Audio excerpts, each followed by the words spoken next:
천 번을 불러도 내 눈에는 눈물이 멈추지 않는 것은 십자가의 그 사랑, 나를 살리려 하늘보자 버린.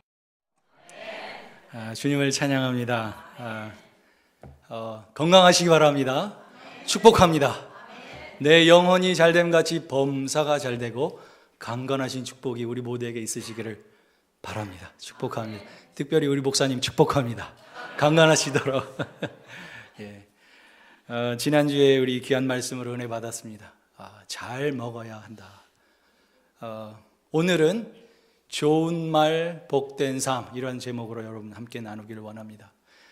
잘 먹어야 합니다. 먹는 것은 어디로 드십니까? 입으로 드십니다. 합니다. 그래서 시리즈입니다. 지난주에 잘 먹어야 한다 말씀하셨고, 입에 관련된 사람은 그 일생을 입으로 산다고 해도 과언이 아닐 것 같습니다. 왜냐하면 먹어야 하잖아요. 입으로 먹어야 생명을 유지합니다. 잘 먹어야 합니다. 요즘처럼 먹방하면서 한 번에 10그릇의 짜장면을 먹는다고 잘 먹는 게 아니라 건강에 좋은 음식을 잘 드셔야 하는 것입니다. 한국에 요즘에 여러 가지 건강에 관련된 문제들이 많이 생겼죠. 달걀, 파동. 한 번은 달걀이 없어서 못 팔더니 지금은 달걀이 있어도 안 사 먹어서 문제가 됩니다. 참 한 치 앞도 내다볼 수 없습니다. 언젠가는 수입을 했었어요. 달걀이 모자라서. 그런데 지금은 있어도 팔 수가 없습니다. 가격이 폭락해가지고 아무도 안 사 먹습니다. 그만큼 우리가 입으로 먹어서 생명을 유지하면서 살아갑니다. 동시에 또 입으로 뭘 합니까? 말을 합니다. 예수님께서 말씀하셨죠. 우리가 입으로 들어가는 것이 우리를 더럽게 하는 것이 아니라 어떻게 해요? 입으로 나오는 게 우리를 더럽게 한다고 예수님께서 말씀하셨습니다. 그만큼 우리는 입으로 먹고 살 뿐만 아니라 입으로 말하면서 살아갑니다. 그래서 입이 우리의 생명과도 같다라고 해도 과언이 아닐 것입니다. 입으로 나오는 언어를 통해서 하나님을 찬양하고 기도하고 또 예배하고, 또 우리는 서로 이 말을 통해서, 언어를 통해서 하나님의 말씀을 듣습니다. 동시에 우리는 입으로 나오는 말로 서로 교제하면서 함께 살아갑니다. 이 말이라는 것은 인간에게 주어진 특별한 은사입니다. 사람에게 주어진 은사입니다. 사람에게 주어진 특권입니다. 또 우리는 말할 수 있는 자유를 가졌기 때문에 우리 마음의 의사를 표현하면서 살아가고 있습니다. 그런데 동시에 이 말에는 엄중한 책임이 뒤따릅니다. 그리고 그 결과가 있습니다. 그래서 한마디로 인생은 말한 대로 산다고 할 수도 있습니다. 찬양의 말, 저주의 말, 이것도 다 말이고요. 감사와 불평도 말이고, 친절한 말, 온유한 말, 이 모든 것들이 우리의 인격을 나타내고 우리의 모든 삶이 이 말을 통해서 결정됩니다. 여러분, 누군가 말하는 얘기를 들어보면 그분의 인격을 가늠해 볼 수가 있습니다. 그렇지 않으십니까? 그렇습니다. 말하는 것을 들어보면 그분이 어떤 분이시라는 것을 우리가 미루어 짐작해 볼 수 있습니다. 다는 알 수가 없죠. 그래서 에머슨이라고 하는 사람은 이런 말을 했습니다. 사람은 누구나 그가 하는 말에 의해서 자기 자신을 비판한다. 이 말이라는 것은 남의 앞에 놓은 자기 자신의 초상화이다. 그런 말을 했습니다.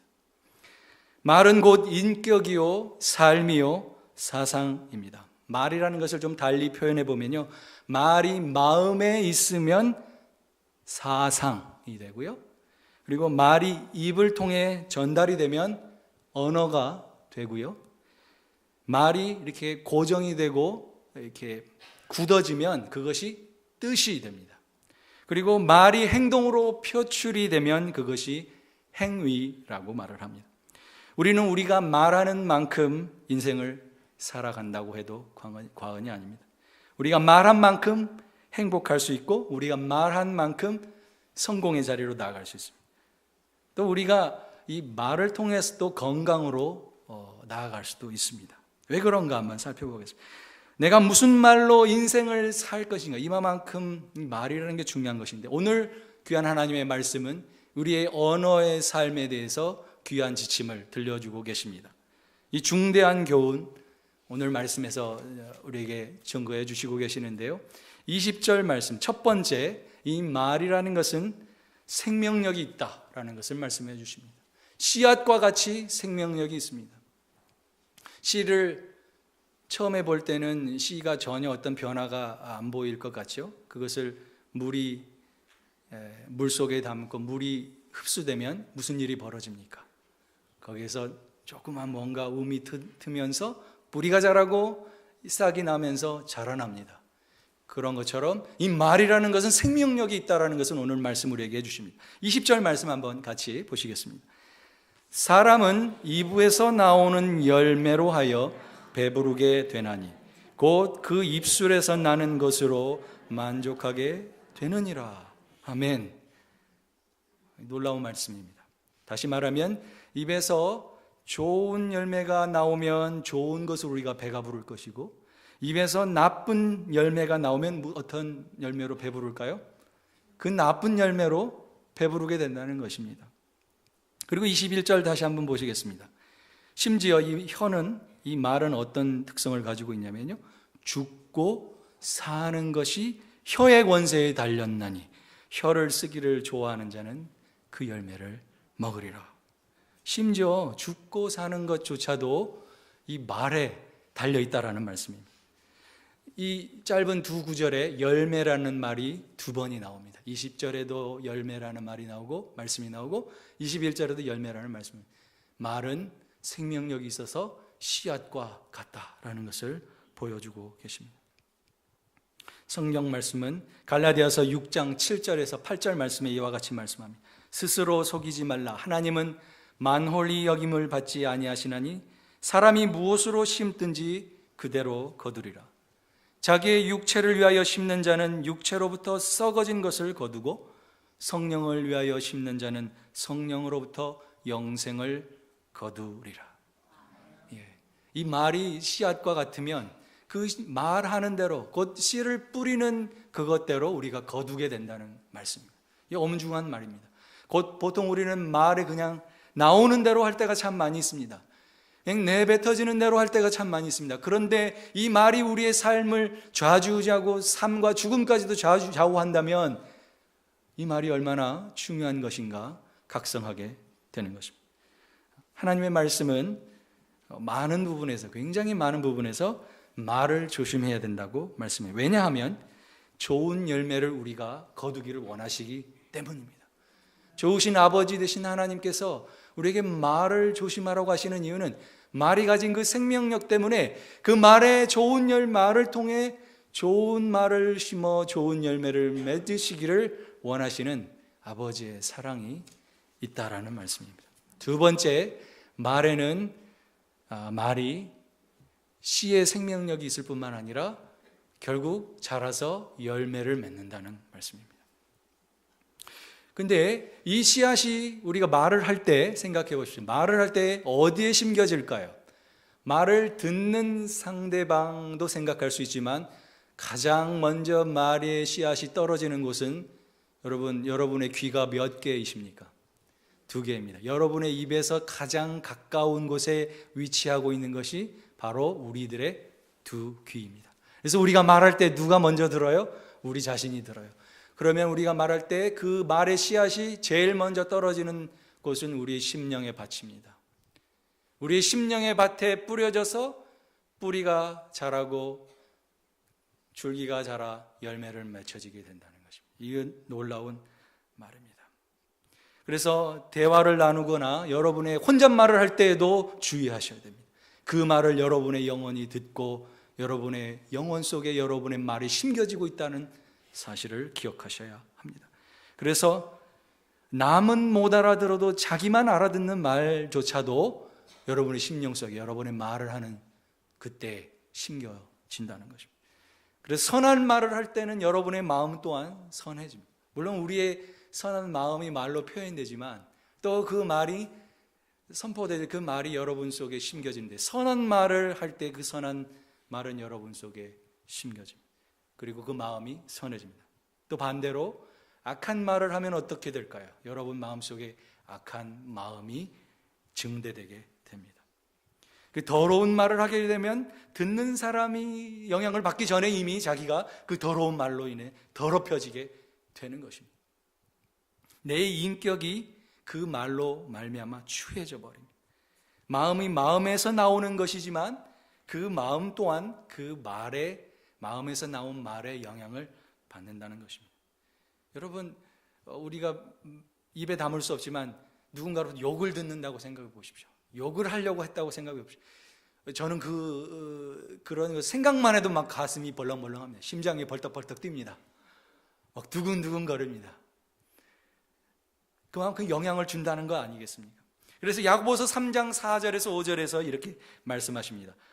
또 배를 보라. 그렇게 크고 광풍에 밀려가는 것들을 지극히 작은 키로서 사공의 뜻대로 운행하나니 이와 같이 혀도 작은 지체이로되 큰 것을 자랑하도다. 보라, 얼마나 작은 불이 얼마나 많은 나무를 태우는가. 혀는 곧 불이요 불의의 세계라. 혀는 우리 주체 중에서 온 몸을 더럽히고 삶의 수레바퀴를 불사르나니 그 사르는 것이 지옥불에서 나느니라. 야고보 사도는 우리의 언어 생활을 통해서 우리의 삶 스스로를 불태우는 불이라고 우리의 혀에 대해서 경고합니다. 후반절에 이렇게 합니다. 그 작은 지체인데 이 지체 중에서 작은 것이 온 몸을 더럽힐 정도로 중요하다. 기억하셔야 됩니다. 이 말이 씨앗과 같고 생명력이 있는데 먼저는 우리 심령에 심겨져서 우리의 심령을 영향 주게 한다는 것입니다. 작은 키가 큰 배, 여러분 바다를 운행하는 그 유조선이나 화물선을 생각해 보십시오. 축구장의 몇 배나 큰 배가 자그마한 키에 의해서 대서양을 운행합니다. 방향을 잡아 갑니다.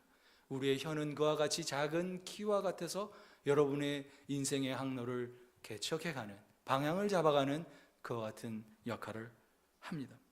우리는 우리의 삶을 우리의 말로, 그 말의 씨앗으로 이루고 있습니다. 그래서 그 씨앗이 자라서 열매 맺는데, 좋은 말을 쓰기를 좋아하면 여러분 속에 좋은 말의 씨앗이 심겨지고 그 좋은 말이 열매 맺히게 되는 것입니다.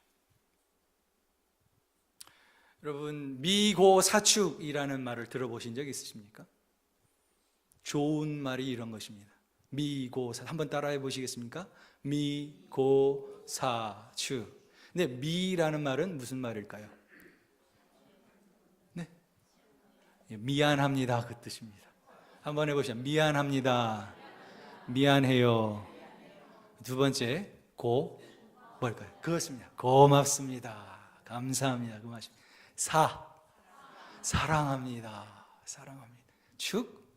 축복합니다. 이 네 가지 단어가요, 여러분 심령에 심을 좋은 씨앗이에요. 여러분, 미안합니다. 여러분이 가장 중요한 관계에 있는 사람들한테 이 네 가지 단어 자주 말해 주십시오. 미안해, 미안해. 그리고 고마워, 사랑해, 축복해. 이 말씀 정말 자주자주 해주십시오. 23년 전쯤으로 기억합니다. 그러니까 1994년 즈음이죠. 한국에서는 뭐 응답하라 1994 이런 드라마가 나오던 그런 시절인데요. 그때의 커뮤니케이션 하는 수단이 뭐였냐면 비퍼였습니다. 그 전에는 의사 선생님들만 차고 다니는 특별한 기구였는데 1993년 4년 이쯤에 한국에서는 비퍼가 모든 국민이 하나씩 다 차고 있었어요. 여기저기서 삐삐삐, 저기서 삐삐삐 하면 공중전화기로 막 달려갔습니다. 근데 문제는 거기에는 숫자만 뜬다는 거예요. 글자가 안 떠요. 그래서 뭐 텍스트를 보내가 그럴 수 없습니다. 그래서 연인끼리 암호가 정해져 있습니다. 사랑해라는 말을 전해주려면 번호로 1052 이렇게 치면 뭐라고 알아들어요? I love you 라는 뜻으로 알아듣습니다. 그래서 여러분 가끔 뜬금없이 1052 텍스트 한번 쳐보십시오.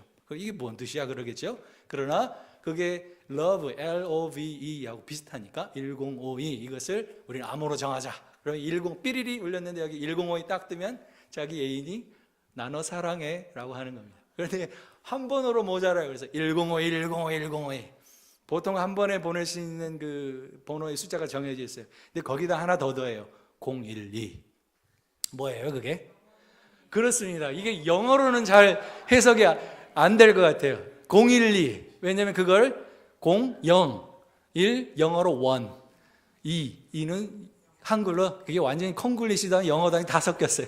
그러니까 012를 딱 붙이면 forever, I love you forever. 와, 이게 자꾸 막 삐삐삐 수업 시간에도 삐삐삐 그러는데 02, 1052, 012 한 번만 아니라 1052, 1052, 1052, 012, 012, 012, 012.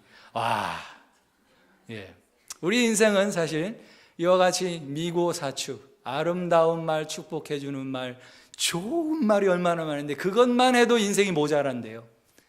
오늘 말씀은 그 좋은 말로 우리가 그 열매를 먹고 산다는 말씀입니다. 우리가 서로 만날 때마다 미안해요. 혹시 서운한 거 있으면 미안해요. 사랑해요. 고마워요. 축복해요. 다른 옵션 필요 없습니다. 미안해요. 그럼 다 알잖아요. 왜 미안한지. 여러분 자녀들이 여러분에게 가끔 이거 사주세요, 저거 사주세요 부탁할 때 있습니다. 제가 아버지가 되고 나서 그런 부탁을 할 때마다 무작정 안 돼 라고 시작할 때가 참 많았습니다. 근데 제 마음속에 하고 싶은 얘기는 뭐냐면 아이들아, 딸아, 내가 이거보다 더 좋은 것을 사주고 싶은데 그럴 능력이 내게 없구나. 그런 미안한 마음이 내게 있었던 거예요. 그러니까 대놓고 안 돼 라고 딱 잘라 말했던 것입니다. 사실 우리가 전하고 싶은 말은 뭐냐면요, 내가 더 잘해주고 싶은데 미안해 라는 말이 숨겨져 있어요. 가끔 화도 내고 서로 윽박지르고 그럴 때가 있지만 근데 그 언어를 좀 바꿔보십시오. 여러분의 진짜 진심이 뭔지. 진심은 사실 미안해 이거예요. 미안해, 사랑해, 더 사랑하는데 내가 그걸 표현하지 못해서 미안해, 그것입니다. 그래서 미고사축. 여러분, 우리는 언제나 상대방에게 존경하는 말을 써야 합니다. 친절과 온유와 겸손이 배어 있어야 할 것입니다. 로버트 슐러 목사님 여러분 잘 아시죠? 캘리포니아에 있는 수정교회 목사님 로버트 슐러 목사님이 자기 집 앞 대문에 이렇게 써놨다고 합니다. 뭐라고 썼냐면, 자, 이 문 안에 들어오는 자는 모두 긍정적인 말만 하시오.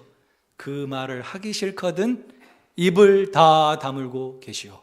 이것을 집 앞 대문에다 이렇게 붙여놨다고 합니다. 에베소서 4장 29절에 이렇게 말씀합니다. 무릇 더러운 말은 너희 입 밖에도 내지 말고 오직 덕을 세우는 데 소용되는 대로 선한 말을 하여 듣는 자들에게 은혜를 끼치게 하라. 은혜를 우리가 어떻게 끼칠 수 있습니까?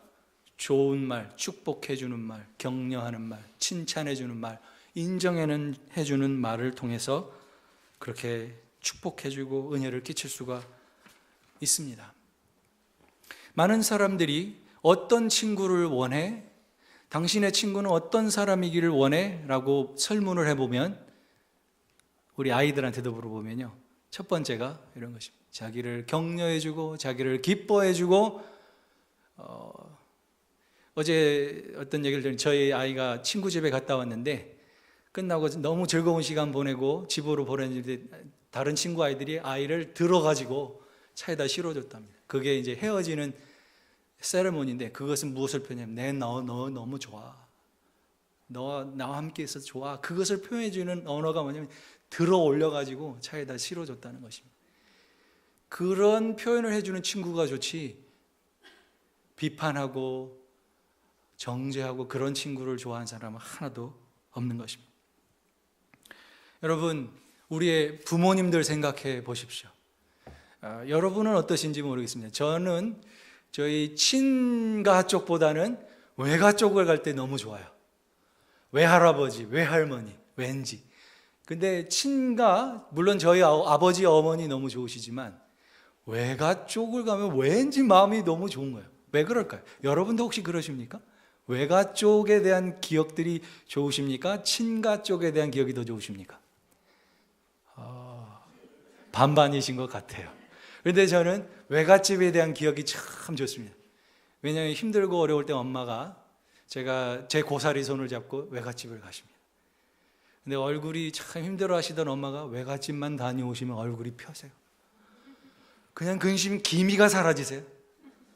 와, 저희 외갓집이 아주 시골이어가지고요, 겨울이 되면 눈 맞으면서 철길 다리를 건너서, 와, 밑에 뭐 강물이 흘러가고 있는데 그걸 건너서 한참을 걸어가는 그런 시골이었어요.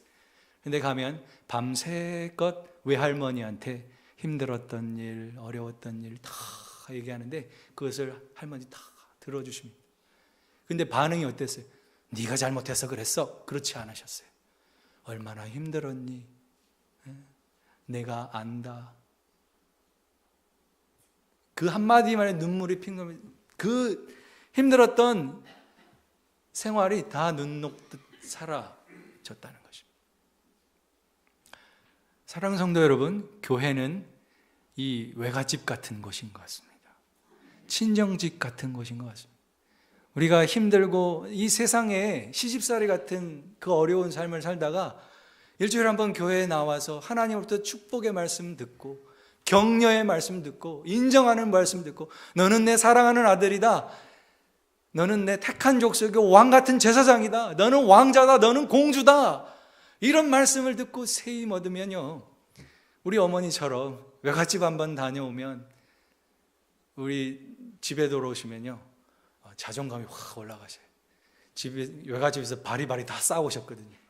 좋은 거는 다 챙겨오셨어요. 하나 챙겨라 그러시면 엄마가 여기저기 뭐 없나 하고 한 보따리 이고 오셔요. 그러면 그때부터 저녁 식탁이 그 메뉴가 다 달라지지 않습니까? 저희 아버지 또 저희 할머니 너무 좋아하세요. 어머니도 덩달아 좋아하십니다.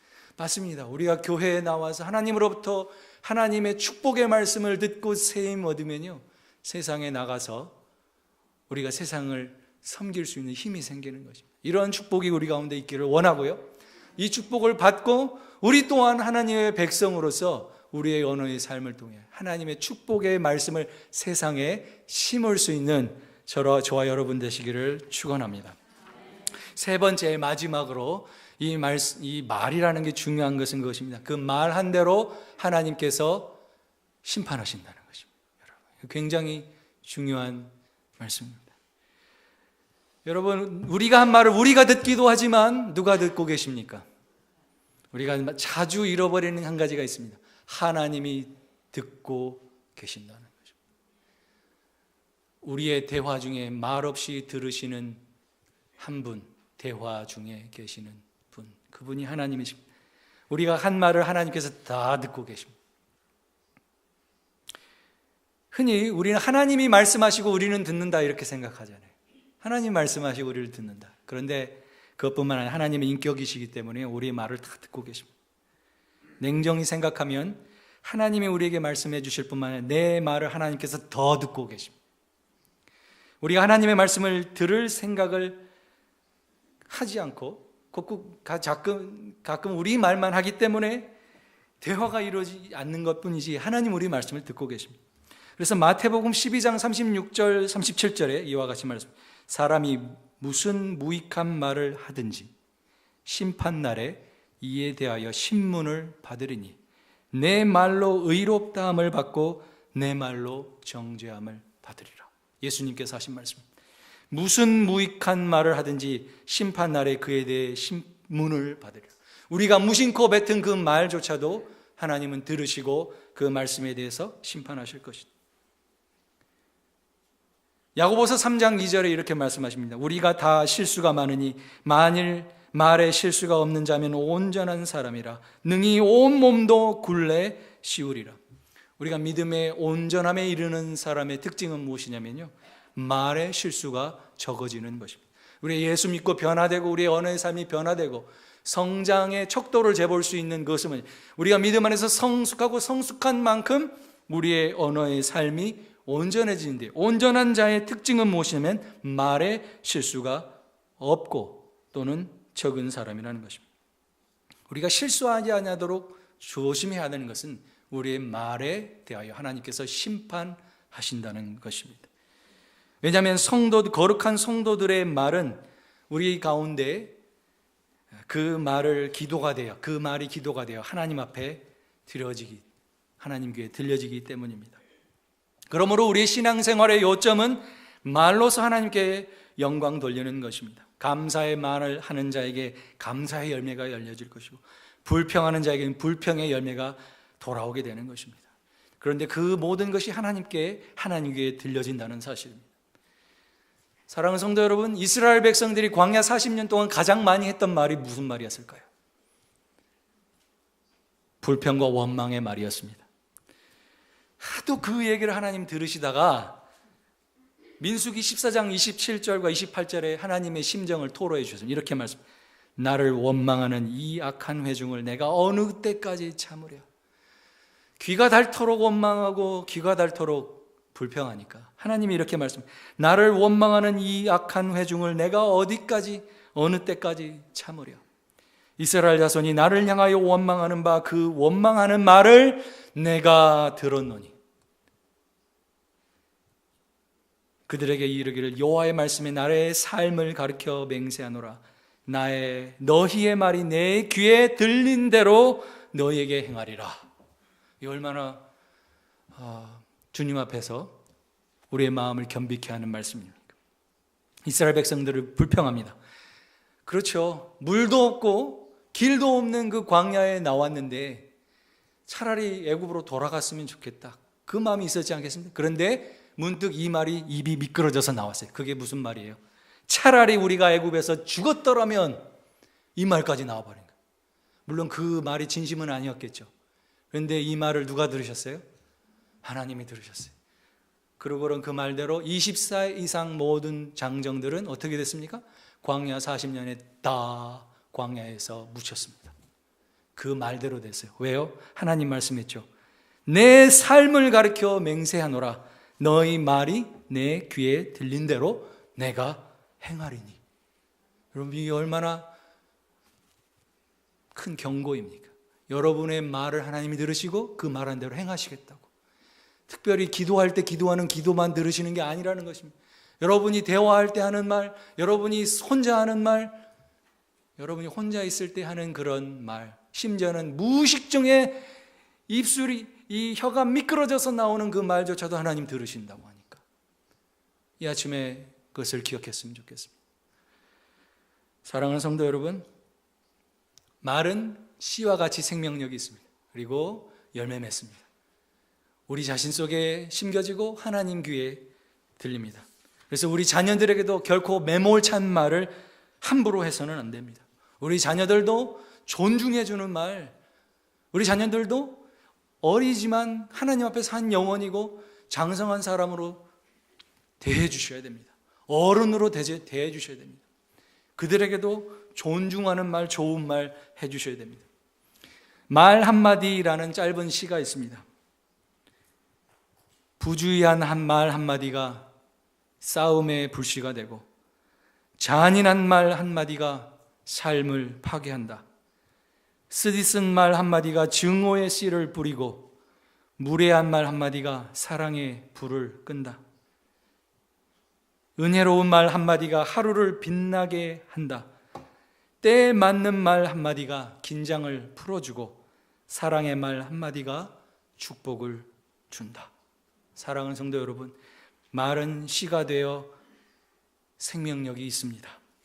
생산력이 있고 창조력이 있기 때문에 긍정적인 말은 긍정적인 사건을 창조해냅니다. 그런데 가끔 우리가 말을 잘하려고 애쓰고 이 말을 하면 상대방이 어떻게 생각할까 심각하게 생각할 때가 있음에도 불구하고 잘 안 될 때가 있습니다. 우리의 연약함입니다. 그때 우리에게 필요한 것은 이러한 기도입니다. 여호와여, 내 입에 파수꾼을 세우시고 내 입술의 문을 지켜주십시오. 시편 141편 3절에 시편 기자는 그렇게 주님께 부탁을 드립니다. 제가 목사 안수를 받은 때 저희 장인 어른께서 큰 선물을 주셨습니다. 이렇게 컸어요. 이렇게 큰 선물인데 그걸 펴보니까 그 안에 이 말씀이 적혀 있었습니다. 여호와여 내 입에 파수꾼을 세우사 내 입술의 문을 지키소서. 목사 안수를 받는 저에게 주시고 싶었던 말씀, 입술을 지켜라.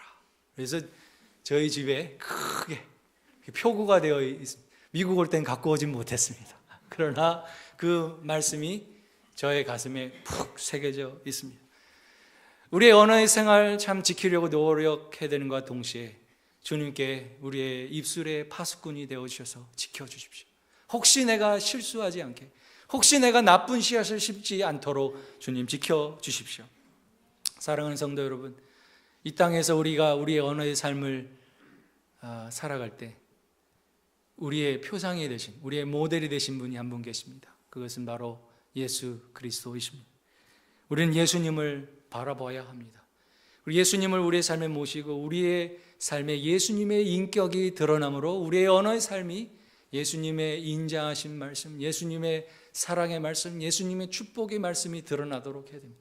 우리의 모습, 우리의 타락한 죄의 본질상 타락한 우리의 모습 속에서는 결코 좋은 것이, 선한 것이 나올 수가 없습니다. 중요한 것은 우리의 언어의 씨앗이 좋은 씨앗으로 나오려면요, 우리의 존재 속에 선한 주님이 오셔야 합니다. 주님의 성령이 우리 속에 충만히 임재하셔야 하는 것입니다. 사랑하는 여러분, 예수님께서 마지막 십자가에 못 박히실 때 많은 사람들이 어떻게 예수님 앞에 했습니까? 예수님을 바라보면서 욕을 합니다. 예수님을 바라보면서 네가 하나님의 아들이거든 너 자신도 한번 구원해봐라, 비웃으면서 조롱하는 그들에게 예수님은 어떻게 하셨습니까? 아버지, 저들이 하는 일을 알지 못합니다. 저들의 죄를 용서해 주시옵소서. 그들을 향해 한마디 대꾸도 하지 않으셨습니다. 그리고 강도가 당신의 나라에 임할 때 나를 생각해 주십시오, 그런 간청에 예수님은 네가 오늘 나와 함께 낙원에 있을 것이다. 마지막까지 예수님은 죽어져가는 영혼을 향해 축복의 말씀, 복음의 말씀을 선포하셨습니다. 그 생의 마지막에조차도, 마지막 숨을 내쉬는 그조차도 예수님은 이 땅에 예수님의 선한 생명력을 말씀으로 마지막 호흡을 실어 우리의 죄를 용서해 주셨습니다. 그 주님을 바라볼 때 우리의 삶의 언어가 좋은 씨앗으로 선포되어지고 심겨질 줄 믿습니다. 사랑하는 성도 여러분, 우리 모두 다 일생 동안 좋은 말로 좋은 씨를 심어 많은 열매를 거두어서 하나님께 영광 돌릴 뿐만 아니라 이웃과 나누고 여러분의 자손 만대로 그 복을 물려주는 축복이 있으시기를 주님의 이름으로 축복합니다. 기도하겠습니다.